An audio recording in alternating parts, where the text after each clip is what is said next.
Sujud iya, tapi hidup masih sulit. Ada orang di rumah tangga cuma senyum aja selesai. Ini gelar tinggi, persoalan kecil nggak pernah tuntas. S1, S2, S3, S banyak sampai dingin, tapi persoalan nggak pernah tuntas gitu. Ada orang S1 saja enggak, tapi masalah besar itu jadi ringan. Cuman senyum, bahkan cuman canda aja, masalah hilang. Ini ada orang cuman karena keramik saja satu, itu bisa ribut adu argumentasi. Yang ini cuman bicara sedikit selesai. Mama, kamu tahu nggak beda keramik sama kamu apa? Apa itu? Keramik itu mah kalau dipindah ke sana semakin antik. Tapi kalau mama mindahin ke sana semakin cantik. Selesai. Catat. Ini cuma diskusi sedikit deh, ngobrol itu selesai. Ada orang senyum beres, tapi ada orang yang menyelesaikan banyak argumentasi nggak pernah tuntas. Itulah dia. Tiap hari sholat pasti ada yang salah. Nah, sekarang kita mulai untuk caranya dulu, baru kemudian ke dalil bacaan. Apa yang dibaca dalam sujud, doanya apa artinya, bagaimana membaca doa itu dengan bahasa hati kita. Jangan-jangan selama ini sujud tapi nggak paham artinya. Ya, bagaimana bisa merasakan kenikmatan sholat? Yang kedua, banyak orang sujud tidak membaca doa itu dengan hatinya, cuma di lisan aja. Subhanarabbiyal a'la, subhanarabbiyal a'la, subhanarabbiyal a'la, Allahu akbar. Subhanarabbiyal a'la wa bihamdi, Allahu akbar. Subhanakallahumma wa bihamdika, Allahumma ighfirli, Allahu akbar. Cuma itu saja. Kalau cuma itu anak kecil pun bisa. Apa bedanya kita dengan orang lain? Pada pemaknaannya. Nah, sekarang kita mulai dulu dari sini cara. Setelah itu ke sini dan saya coba terangkan setiap detailnya. Saya mohon izin ini bisa dikosongkan. Saya mau naik ke sini, boleh ya? Alhamdulillah. Di sini, Mas.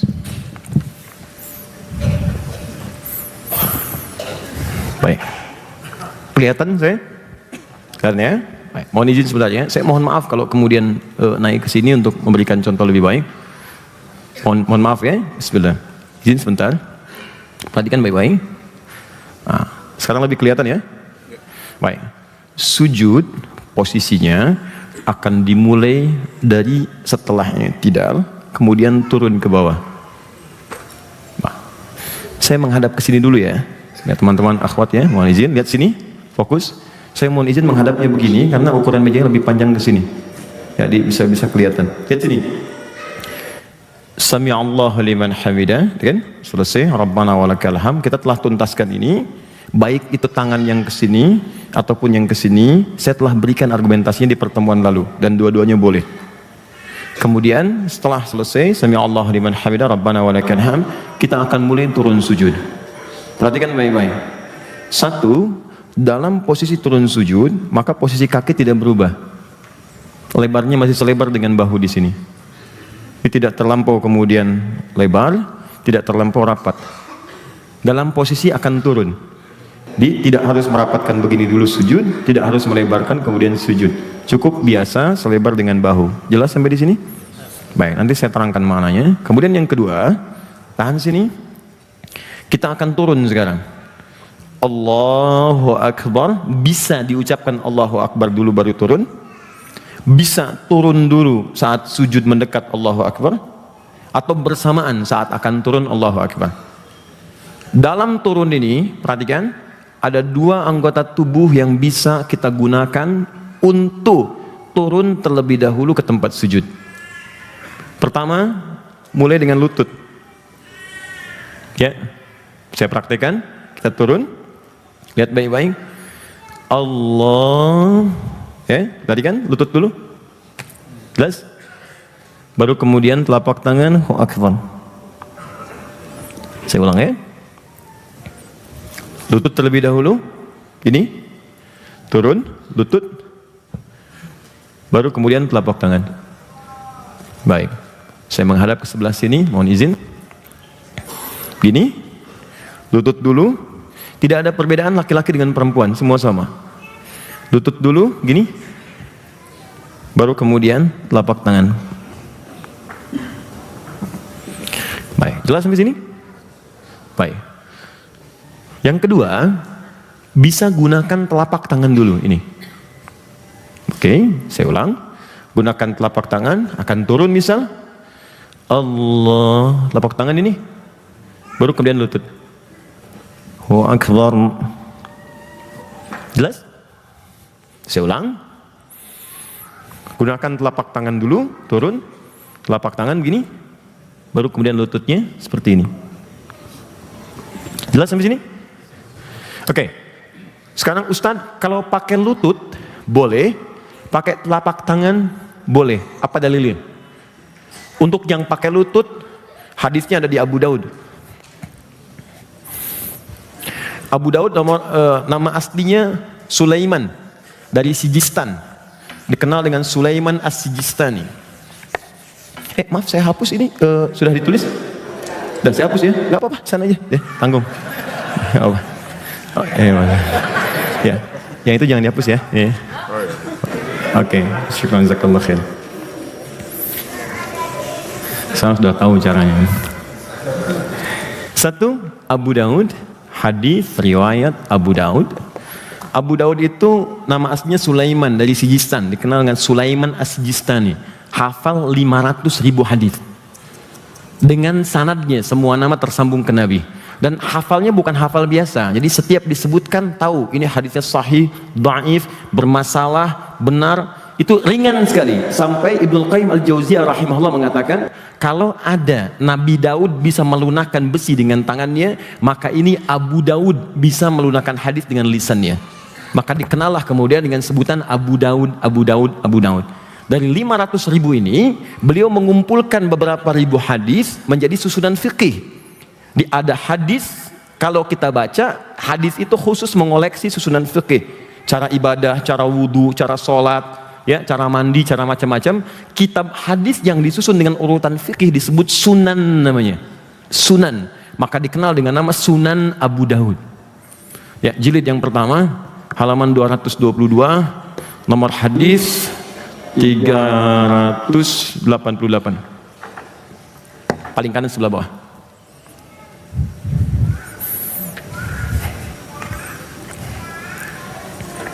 Yang meriwayatkannya namanya Wa'il bin Hujur bin Rabi'ah. Asal Wa'il dari Hadramaut, Yaman, anak keturunan dari Raja Yaman. Kemudian masuk Islam, datang kepada Nabi, kemudian menyatakan keislamannya, diterima oleh Nabi dan diangkat Wa'il menjadi murid Nabi sampai belajar kepada Nabi dan meriwayatkanlah hadis ini. Ya. 838, maaf, 838, bukan 388, 838. Paling kanan sebelah bawah. Perhatikan hadisnya.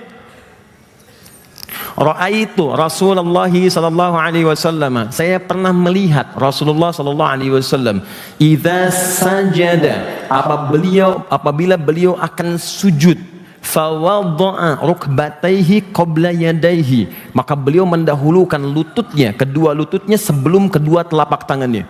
Di begitu beliau akan sujud, yang didahulukan dua lutut dulu, baru kemudian telapak tangan. Jelas? Oke, jadi kalau nanti ada yang bertanya kenapa Anda sujud pakai lutut duluan, maka Anda katakan hadisnya dari Wa'il di Abu Daud nomor hadis 838. Paham? Baik, yang menggunakan telapak tangan itu cuma beda dua nomor. Nomor hadis 840 sampai 841 di kitab yang sama.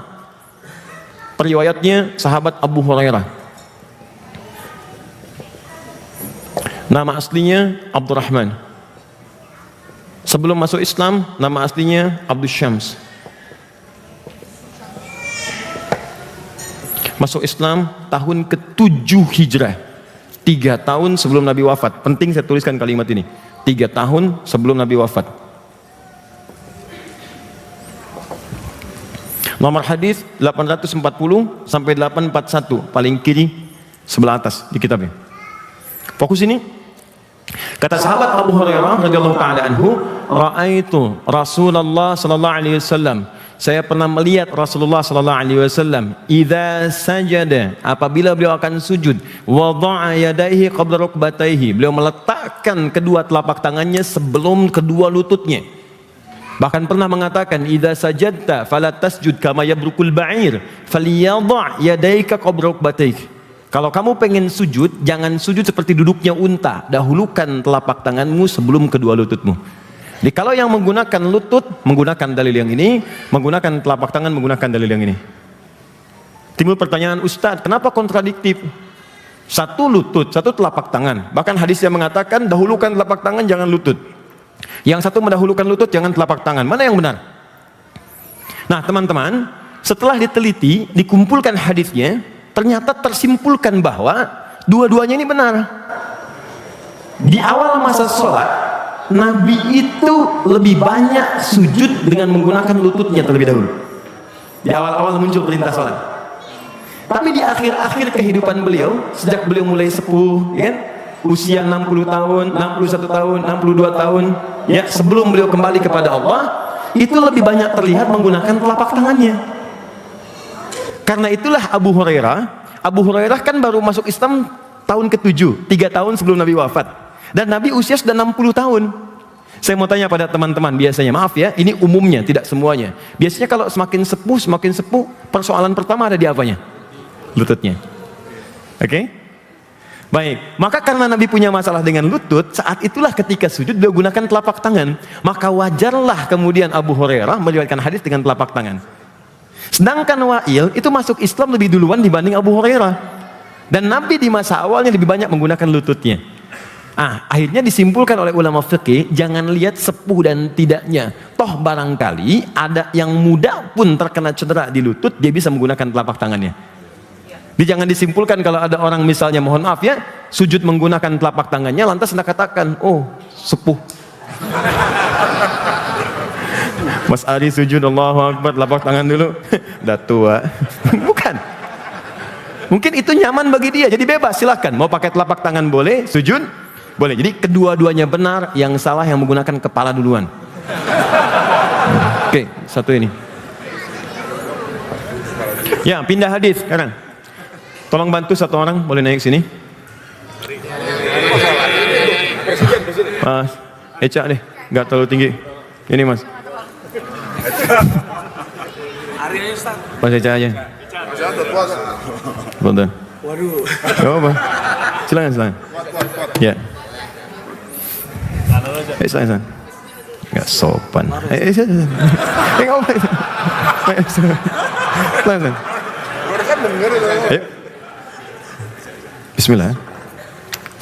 Ampuni dosanya ya Allah. Fokus, lihat sini, pelan-pelan. Sekarang beliau mau turun, posisi bebas, mau lutut dulu atau telapak tangan dulu, silakan turun dulu. Baik, lututnya. Tahan sini, tahan sebentar. Tahan sini, teman-teman fokus baik-baik. Lututnya sedang turun. Sekarang anggota badan yang mana saja yang boleh menempel ke tempat sujud saat akan sujud. Saya ulang. Sekarang sudah posisi turun. Sekarang anggota badan mana saja yang boleh menempel ke tempat sujud saat sujud. Saya bacakan hadisnya dari Ibnu Abbas radhiyallahu taala anhuma, qal, perhatikan, umirna an nasjuda ala sab'ati a'zamin. Kata Ibnu Abbas, kami diperintahkan untuk sujud oleh Nabi pada 7 anggota sujud. Ada berapa? 7. Baik. Pertama, alal jabhah, kening. Sini. Ya, saya ulang, kening ya. Dan ini nggak boleh terhambat oleh penghalang yang sifatnya khusus.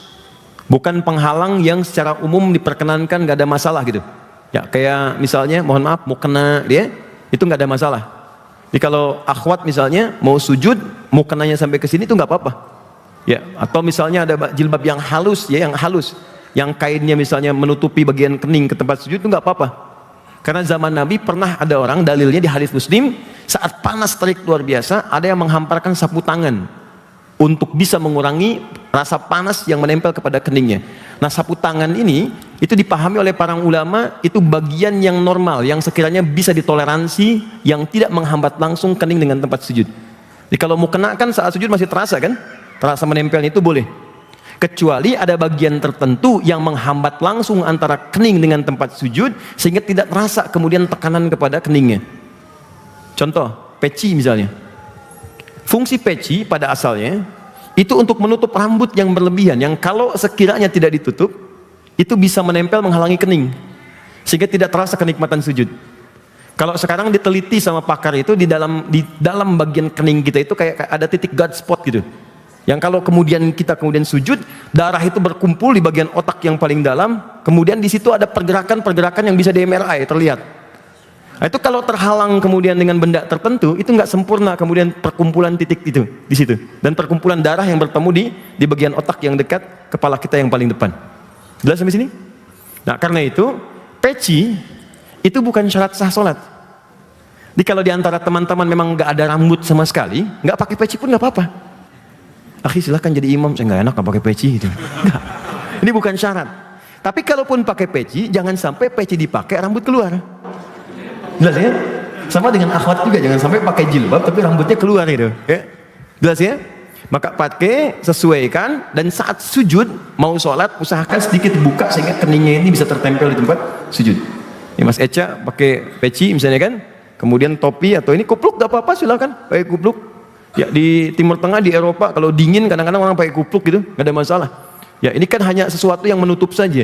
Ya, kalau mau dipakai seperti ini boleh, silahkan, asal jangan membuat orang misalnya heran dengan apa yang kita kenakan. Ya, pakai di sini belakangnya ada ondel-ondelnya, gitu kan, sini. Silakan Mas. Bismillah. Sujud. Ada kesini nggak apa ya? Kening satu. Sebentar Mas. Satu ini. Baik. Dua. Perhatikan baik-baik. Yadain atau kafain, dua telapak tangan. Saya ulang, dua telapak tangan. Satu tambah dua berapa? Tiga. Jadi ini dihitung satu, dihitung satu. Kening dan dua telapak tangan. Dua telapak tangan ini ketika ditempelkan, ini yang jarang dipraktikkan. Posisinya persis seperti takbir.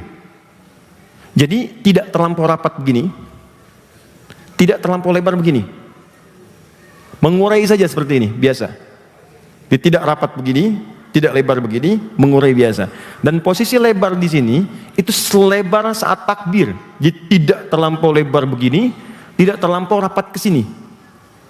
Ya, bahkan mohon maaf dalam posisi sujud ini itu yang takbir kemudian yang biasanya rapat seperti ini, itu dalam sujud dihindari. Kalau bisa kata Nabi itu dilebarkan begini, bukan dirapatkan. Nabi pernah melarang seseorang saat sujud itu tangannya dirapatkan begini. Kata Nabi perbaiki, hentikan. Ya, kenapa? Karena ketika Anda rapatkan begini dalam keadaan sujud, itu diafragma bisa tertekan, nafas bisa tidak lancar, bisa meninggal itu, bisa pingsan. Ya, karena itu lebarkan, luaskan sampai seakan-akan saat Anda buka ini anak kambing tuh bisa lewat. Ya, anak kambing bisa lewat tuh kiasan ya, kiasan. Bukan berarti ukur anak kambing lewat sini anak kambing. Sujudnya benar, tidak. Jadi maksudnya buka itu sehingga kita merasa nyaman, udara, nafas enak, ya, nyaman, lebarkan. Kita praktekkan. Kening tempelkan. Tahan. Ini buka, jadi bukan ke dalam begini. Ya. Tapi keluar seperti ini, siku. Sehingga di sini ada jalur yang luas. Sama dengan perempuan ya, tidak ada bedanya. Jadi saya belum pernah menemukan riwayat perempuan sujud ininya nempel ke sini, ke dalam, tidak. Ya, tapi sama saja ini terbuka keluar supaya ini ada kenyamanan dalam sujudnya. Paham sampai sini? 1 tambah 2 berapa? 3. Sekarang 4 dan 5, kedua lutut. Dua lutut. Kening, 2 telapak tangan, 2 lutut. 1 tambah 2, 3 tambah 2, 5. Oke. Yang terakhir, jemari di 2 kaki. Jemari di 2 kaki. Di kaki ada 2, dihitung kakinya. Jemarinya kemudian sampai nempel. Jemari di 2 kaki. Perhatikan baik-baik teman-teman. 1 tambah 2, 3 tambah 2 lutut, 5 tambah 2 kaki. Jemari di 2 kaki tambah 2 berapa? 7. Fokus baik-baik. 7. 1 kening, 2, 3 ini, 4, 5 lutut, 6, 7 bagian belakang. Nanti ada tambahan 1, tapi ini sifatnya fleksibel, bisa dikerjakan, silahkan. Tak mampu jangan dilakukan. Tambahkan 2 kakinya bagian belakang, ujung jemari. Nah, di sini yang jarang kemudian mohon maaf sebagian ya belum menyesuaikan. Fokus baik-baik, lihat sini. Pernah melihat yang seperti ini? Ya, sekarang kan? Nah. Ada yang begini? Ada ya? Baik. Ada yang begini? Nah, perhatikan baik-baik. Ternyata saat sujud itu, kaki bagian belakang itu bukan terbuka begini, tapi tertutup seperti ini. Ya, dan nggak pakai O. Oh. Oke. Mohon izin Mas Eja, bangun dulu, menghadap ke sana Mas Eja, supaya kelihatan dari sini. Fokus baik-baik. Lihat sini. Kening sudah, telapak tangan sudah, lutut sudah, kemudian kaki. Ini menempel seperti ini. Dan jemarinya ditekuk. Ya, bukan kemudian diluruskan begini, tapi ditekuk sini. Seperti ini. Tidak dibuka, nutupnya tidak begini, tapi seperti ini. Jelas? Kemudian ini sujud. Nah, sekarang lihat baik-baik. Ketika Nabi menyebutkan jabhah, telunjuk Nabi itu menunjuk ke hidung. Kata Nabi, alal jabhah, yang disebut kening, tapi menunjuk ke hidung. Ya, maka sebagian ulama memahami dari sini, kalau Anda ingin sempurna kening itu menempel dengan baik, maka ukurannya hidung. Kalau hidung itu bisa menempel kemudian ke tempat sujud, bukan ditekan tapi menempel ke tempat sujud, sepanjang tempat sujudnya bersih, maka itu akan mendukung kepada kening sempurna, dan bagian ke bahu ke belakang pun sampai ke belakang itu sifatnya sempurna sujudnya. Tapi kalau hidungnya kemudian diangkat, tidak sempat menempel atau dijauhkan, maka ini pasti naik. Angkat keningnya Mas, jauhkan hidungnya. Tuh, ini naik. Tempelkan hidungnya, turun. Jelas? Makanya ukuran hidung dengan kening pasti seimbang. Nggak ada Pinocchio kemudian dalam kasus ini, tidak. Ya, pasti ukurannya pasti seimbang. Antara hidung semancung-mancung apapun, kalau dipakai sujud pasti sempurna. Jelas sampai sini? Baik. Sekarang lihat baik-baik. Fokus. Kita hitung satu-satu. Pertama apa? Ini. Kedua apa? Baik. Dua telapak tangan. Selanjutnya apa? Lutut. Selanjutnya apa?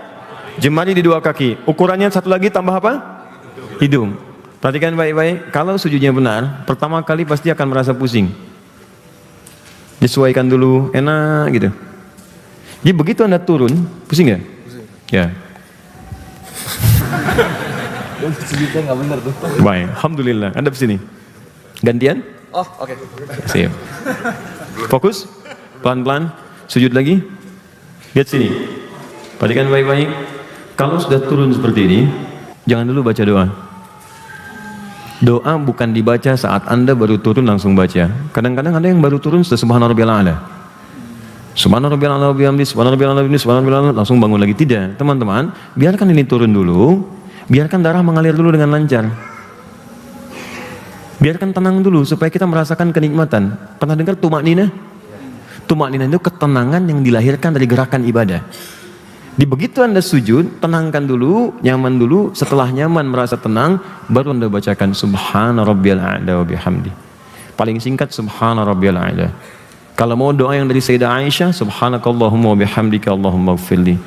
Tahukah Anda, ketika bacaan itu dibacakan sepenuh jiwa kita, walaupun pendek tadi, kalau benar bacaannya, seketika Allah akan membuka pada kita apa yang kamu mintakan dalam sujudmu, aku berikan pada saat itu.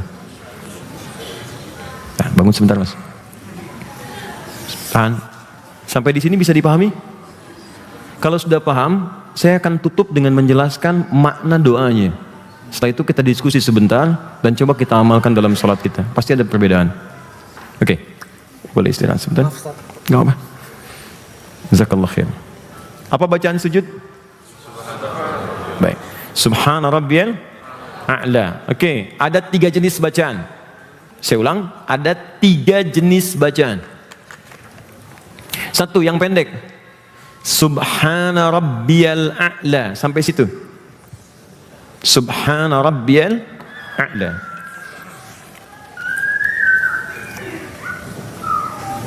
Subhana rabbiyal a'la. Ini satu.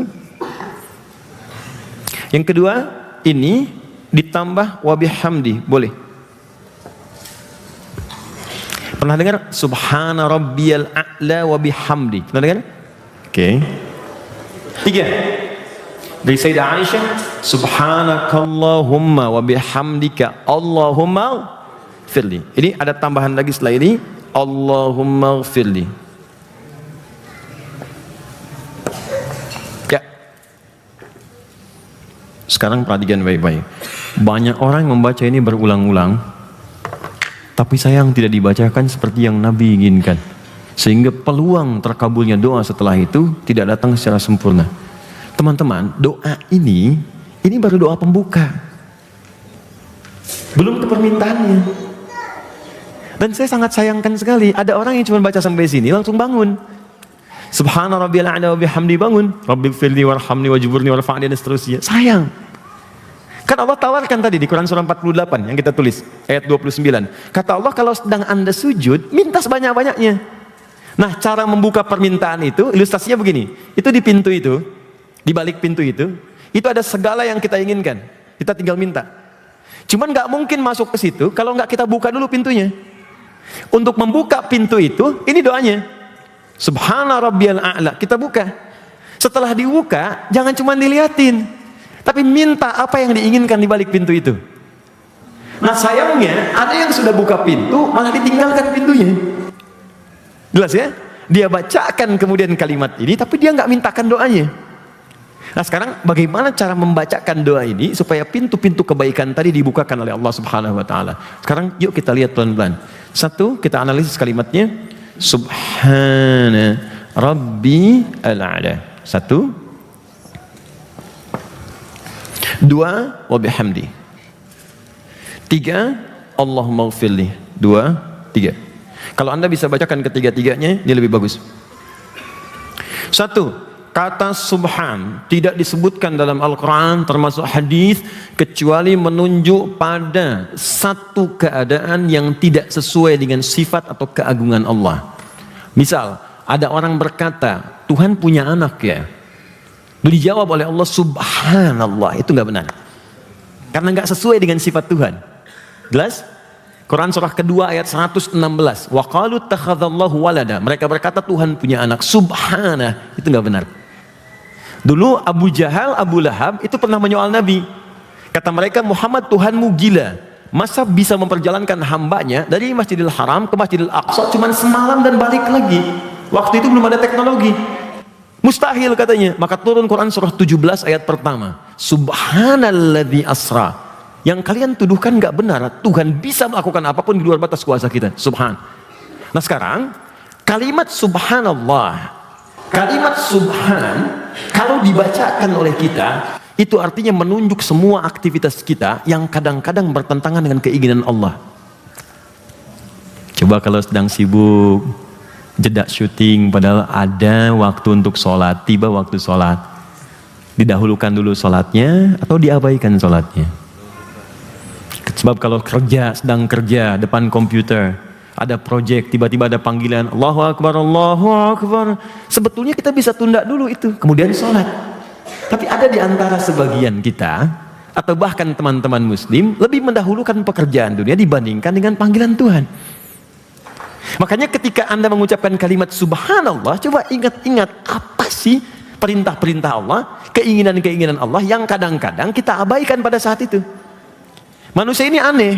Kalau nuntut kepada Allah itu kencang, ya Allah saya pengen ini, pengen itu, ya Allah kabulkan. Tapi ketika Allah minta, itu jarang cepat direspon. Coba lihat Quran surah kedua, ayat 152, paling kanan sebelah bawah. Quran surah 2, ayat 152. Lihat nih ya, ini kaidah nih, kaidah dasar. Fadhkuruni adzkurkum. Kata Allah, sebut nama saya, cepat respon seruan saya, maka aku pun akan cepat meresponmu. Jadi secepat apa Anda merespon seruan Allah, secepat itu pula Allah merespon seruan kita. Yang lebih dahsyat lagi, rumus doa cepat dikabulkan. Buka Quran surah kedua ayat 186. Quran surah 2 ayat 186, paling kiri sebelah bawah di mushaf. Wa idza sa'alaka 'ibadi 'anni fa inni qarib ujibu da'watad da'i idza da'an. Kata Allah, kalau hambaku ingin mencari aku dan mau berdoa minta kepadaku, aku akan seketika mengabulkan. Syaratnya falyastajibuli, dia pun cepat merespon setiap seruanku. Allahu Akbar, Allahu Akbar. Jam 4.43. Begitu azan berkumandang, Anda pun segera merespon seruan Allah. Cepat wudu, cepat ke masjid, cepat sholat, bentangkan sajadah. Maka ketika Allah panggil Anda respon, ketika Anda panggil Allah pun seketika Allah respon. Adzan subuh 4.43, Anda bangun dari jam 3.44 sebelum dipanggil. Anda merespon sebelum dipanggil, maka Allah pun akan merespon seruan Anda sebelum Anda memanggilnya. Ada orang yang belum berdoa, Allah mengabulkannya. Adzan subuh 4.45, Anda baru bangun 5.44. Dan Anda menuntut kepada Allah untuk mengabulkan doa Anda. Anda saja telat menjawab panggilan Allah dan Anda nuntut pengen cepat. Di mana keadilan nih? Maka ketika Anda mengucapkan kalimat Subhana Rabbiyal A'la, katanya Allah yang maha tinggi. A'la itu kan tinggi, di atas semuanya. Kalau sudah A'la berarti di atas pekerjaan. Kalau sudah A'la berarti di atas mall. Sudah A'la di atas perniagaan. Di apa yang kita kerjakan, kalau Allah sudah minta, itu yang pertama kali kita ikuti. Kenyataannya kadang-kadang berbeda. Maka saat mengucapkan Subhana Rabbiyal A'la, paling singkatnya, ingat dosa-dosa apa yang pernah kita kerjakan, yang terkait langsung kita dengan Allah Subhanahu Wa Taala. Itu yang kadang menutup doa kita itu langsung terjawab oleh Allah. Boleh pinjam tadi? Mana tempat minumnya? Ini. Teman-teman coba lihat sini. Ini apa? Air ya? Baik, ini gelas. Dalamnya ada air bening, sekarang ini terbuka. Kalau ini masih terbuka, dimasukkan apapun, peluangnya masih bisa. Masukkan gula, masukkan kopi, masukkan susu, masuk. Sekarang perhatikan. Saya tutup dengan begini. Saya tuangkan kopi bisa? Gula bisa?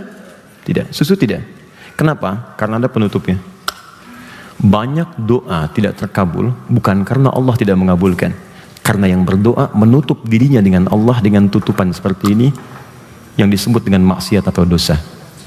Jadi kalau ada seorang hamba banyak berdosa, berbuat maksiat, itu akan ada sekat dalam jiwanya yang menghambat hubungannya dengan Allah itu tidak terjalin dengan lancar. Jadi begitu dia meminta, Allah kabulkan, cuman mental lagi, balik. Itu hadisnya sahih. Tsumma dzakara rajulan, Nabi mengisahkan seorang lelaki yutilus safara, menempuh perjalanan panjang, asy'atha aghbara, dan dia kelelahan sampai banyak debu di wajahnya. Yamudu yadayhi ila sama, mengangkat tangannya ke langit begini. Fayaqulu ya Rabb, dia berkata ya Rabb, ya Rabb. Ini 3 syarat cepat dikabulkan doa. 3 syarat. Syarat pertama dalam perjalanan. Anda berdoa di perjalanan cepat dikabulkan. Yang kedua mengangkat tangan. Orang yang berdoa mengangkat tangan lebih cepat dikabulkan 2 kali dibandingkan yang diam. Yang ketiga menyebut al-asma'ul husna. Orang yang memulai doa dengan al-asma'ul husna lebih cepat dikabulkan dibandingkan dengan yang tidak. Orang ini melakukan ketiganya. Seharusnya 6 kali lebih cepat doanya dikabulkan. Tapi kata Nabi, anna yustajabu lidzalik, mustahil doamu dikabulkan. Mustahil.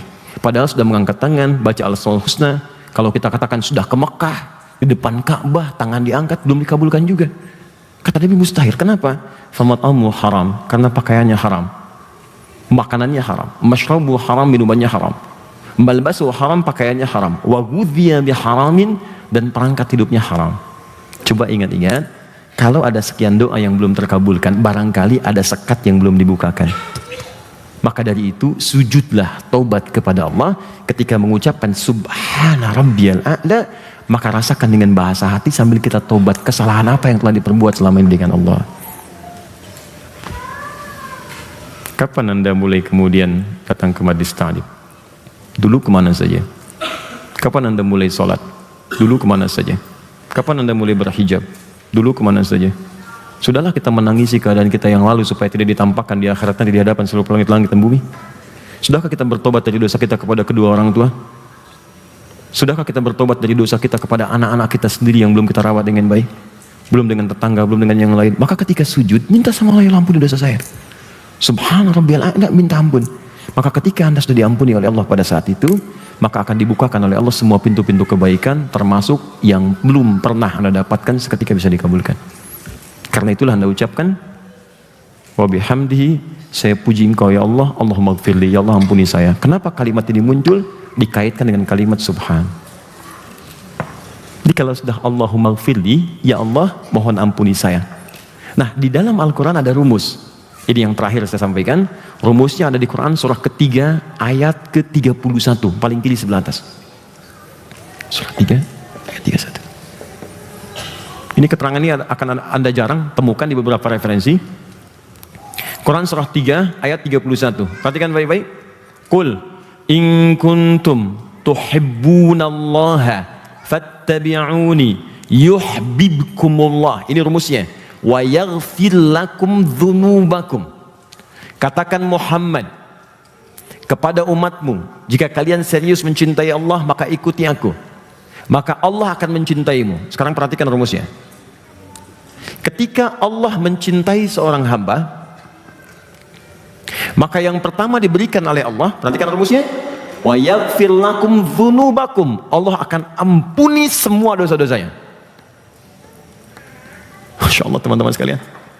Jadi kalau Allah sedang mencintai hamba itu bukan dikasih dunia. Anda kalau sedang dapat proyek, sedang dapat promosi jabatan, dapat sesuatu anugerah dunia, jangan senang dulu. Belum tentu Allah ridho di situ. Kalau apa yang Anda dapatkan itu menjauhkan Anda dari Allah. Memang dapat tawaran pekerjaan bagus, cuman sholatnya tertinggal. Nggak bisa baca Quran, itu nggak ada keberkahan di dalamnya. Di Allah itu kalau sudah cinta dengan seorang hamba, yang pertama diberikan bukan dunia, tapi ampunan dari semua dosa-dosanya. Dan kalau sudah diampuni dosanya, ciri diampuni itu nanti terdapat perisai kebaikan dalam dirinya. Misal, mata diampuni dosanya, dia akan melihat yang tidak baik lagi. Telinga diampuni dosanya, dia hanya akan mendengar yang baik-baik. Semua baik. Kalau sudah dicintai oleh Allah, maka diberikan ampunan dari dosanya. Sekarang rumus ini kita balik. Kalau seseorang diampuni dosanya oleh Allah, berarti dia telah mendapatkan cinta Allah. Kenapa Anda dalam sujud minta ampunan kepada Allah Subhanahu wa taala? Allahumma ighfirli, ya Allah ampuni dosa saya. Ketika jatuh air mata Anda, datang ampunan Allah, seketika Anda sedang dicintai oleh Allah Subhanahu wa taala. Dan kaidah cinta selalu mengatakan akan memberikan apapun pada yang dicintainya. Bukankah Anda mencintai anak Anda dan memberikan semua yang diinginkannya? Bukankah seorang istri yang mencintai suaminya akan membuatkan apa yang diinginkan suaminya? Dibuatkan masakan kesukaannya, diberikan hadiah yang disukainya. Cinta kan? Apa yang Allah tidak miliki? Karena itu kalau kita sujud dengan benar, mengucapkan Allahumma ighfirli, ya Allah ampuni dosa saya, dan ingat dosa pada Allah, dosa pada orang tua, dosa pada tetangga, minta ampun betul-betul sampai keluar dari mata kita, itu seketika turun cinta Allah dan dibukakan apa yang Anda ingin mintakan kepada Allah saat itu. Seketika diberikan peluangnya. Makanya kata Nabi, kalau itu sudah ada terbuka dan terasa lapang di hati kita, karena beda nanti cara sujudnya. Orang yang sujudnya benar, itu akan ada ketenangan dalam jiwanya. Air mata keluar. Paling gampang saat sedang punya masalah deh. Sujud kan, air mata keluar kan. Minta petunjuk, ya Allah berikan saya petunjuk, ya Allah minta yang terbaik. Itu begitu keluar air mata kita, terasa ketenangan, disitulah Anda minta. Bahkan kalau perlu kata Nabi, minta yang banyak. Minta yang utama. Ya Allah sayangi suami saya, ya Allah. Ya Allah jadikan dia imam saya yang baik di dunia. Ya Allah jadikan dia pasangan saya yang mulia di akhirat. Ya Allah sayangi istri saya, ya Allah. Jaga dia tetap salihah. Ya Allah anak kami, ya Allah. Jadikan mereka penghafal Quran. Ya Allah orang tua kami, ya Allah. Yang telah wafat sinari kuburnya, ya Allah. Ya Allah berikan hidayah kepadanya, ya Allah. Minta. Minta. Sampai Anda merasakan kepuasan dalam meminta itu baru bangun. Saat bangun itulah Anda bacakan Rabbighfirli warhamni wajburni warfa'ni dan seterusnya. Pertanyaan saya, dari sekian ribu kali Anda ruku dan sujud, berapa kali kita praktekkan ini? Kita hanya pernah mengenal kisah bahwa Nabi lama sujudnya. Kita hanya pernah mendengar cerita bahwa sujud terakhir itu Nabinya lama. Apa yang Nabi lakukan dalam sujud itu? Dan apa yang kita kerjakan untuk meneladani itu?